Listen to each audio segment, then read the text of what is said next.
We have repeatedly proposed steps for a ceasefire and have never refused dialogue with the Ukrainian side. Let me remind you once again, we did not break off negotiations in 2022. It was the Ukrainian side who did that. In this regard, despite everything, we propose to the Kyiv authorities to resume the negotiations that they broke off at the end of 2022 to resume direct talks. Moreover, I emphasize, without any preconditions. Putin has already made several public appearances making this report. He insists that he has always offered peace, but the Ukrainians refuse. And for those watching from the outside, it even raises questions. Maybe Ukraine really doesn't want to make a deal. Last week, Putin made an offer that will shock you. And when you find out what he's really asking for, you'll understand why this could be the most dangerous move of the war. Because sometimes an offer of peace is, in fact, a declaration of war. Let me clarify this story. As you probably already know, Trump met with Putin in Alaska, and something completely changed after that meeting. To be continued. To be continued.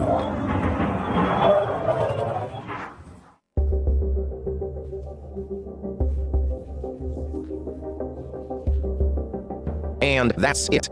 That was also what the Europeans were hoping for. And basically, that's what Ukraine wanted to hear. But after a conversation with Putin, Trump changed his position.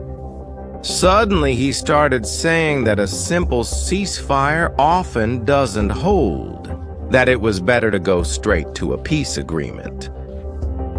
This change left Europe in panic, Umotiv. They realized that Trump repeated exactly what Putin wanted to hear. And then, maybe you think, what's the problem if two leaders agree? Isn't it better for everyone? Ben, that's the problem. When you know what Putin is offering as a deal, you'll understand why this agreement is bad for Ukraine. You see, Putin made his proposal, and it's audacious in the sense that it is. Ben, it's a blow for Ukrainians, in a few words. He wants Ukraine to pull all its troops out of Donetsk and Luhansk. Do these two regions make up the Donbass? Yes, he wants the whole region for himself. Now, here's an important detail. Russia doesn't fully control this region. There's a part, about 12% of Donbass, that's still in Ukrainian hands. Putin is asking them to voluntarily give up what he couldn't take by force. See what Ukrainians really want. We know that Putin entered these negotiations and he said he wants the rest of Donetsk. I want to be able to say this part is mine, that I don't pay for it. This part of Zaporizhia, I want it. I want it here in Kherson. But the real objective is the rest of Donbass. What a rich agricultural area. Production comes from underground. Liquid Lithuania lithium coal. This is the consolation prize. There's no way that Ukraine can agree to releasing this much territory to Putin. As the president said, he won't negotiate today on who gets what. But this is what the expectation is that Putin is going to ask for. It's like, if someone invades your house, can't take the kitchen after years of trying, and then offers peace.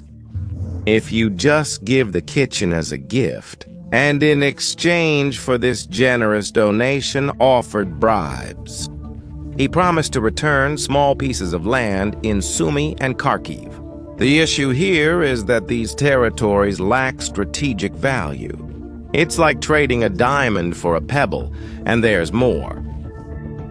Also wants international recognition of the annexation of Crimea. He wants the end of all sanctions, and he wants guarantees that Ukraine will never enter NATO. Putin wants the world to say, you can invade countries and keep the territory. No problem. Can you see the gravity of this? Putin is asking for something even more important than territory. And this is where things get really serious. Donbass.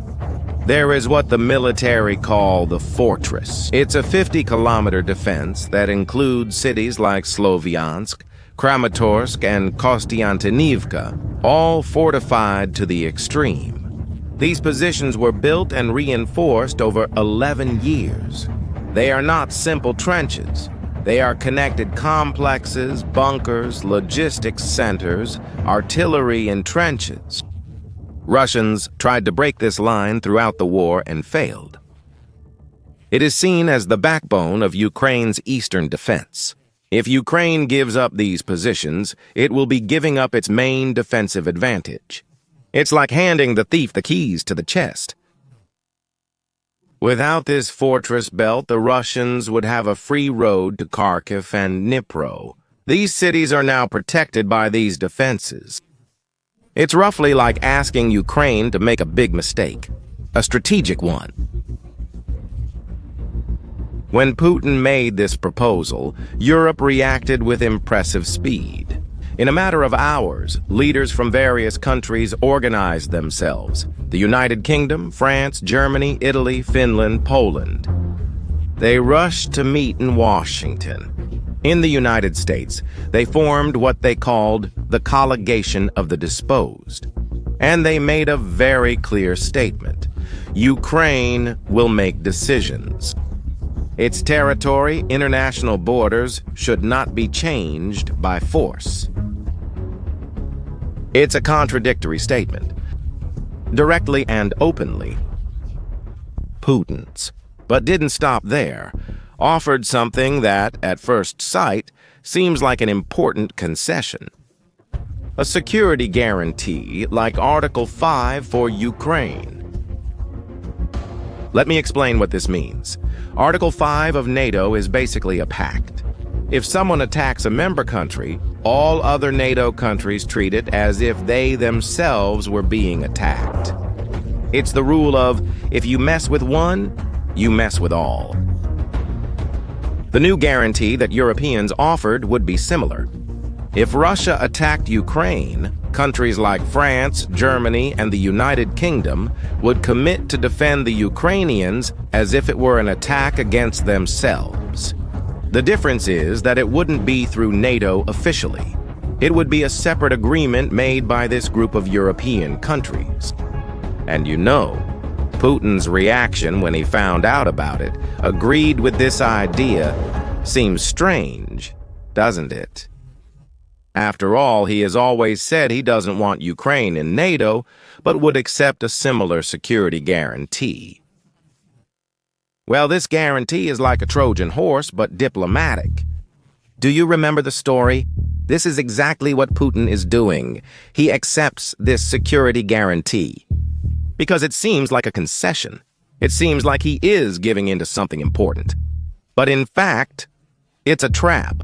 Putin knows that a guarantee like Article 5 of a group of countries is not the same as a real guarantee from NATO. NATO has integrated command, it has infrastructure, military bases, it has decades of coordination. An improvised group of countries, however well-intentioned, lacks this strength, and Putin can test their determination in the future with minor actions, betting that they won't be able to react quickly. And with that, Putin gets two victories. He keeps Ukraine out of NATO forever, and he still wins a security guarantee that can be broken when it is convenient. Now, understand why Ukraine can't accept this proposal. We need to go back in time. Back in 2014, when Putin took Crimea, many countries advised Ukraine not to respond to Putin over Crimea and avoid a bigger war. They said he would stop there, so Ukraine followed the advice and gave up Crimea without fighting, hoping Putin would be satisfied. We all know the result.